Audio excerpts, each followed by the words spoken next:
So hey, welcome back to part 3. I think I finally did get it. So you kind of wanted to kind of hang with it, whether, in plane mode, jet mode, whatever you want to call it, plane, jet.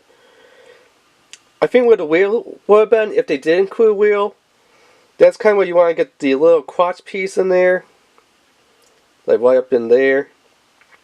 Now do note there is a little slit in the crotch piece, but it's not a full slit. There's no place to like grab it and hold it.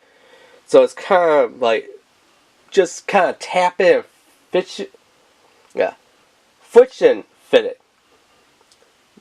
Now, I don't know why there's like little things over here, the tabs on the feet, considering that they don't tap anywhere into the hand, and the arms don't tap anywhere onto, here. There is like little tab holes in there. But I mean, that does make the point where it doesn't fall and tip over.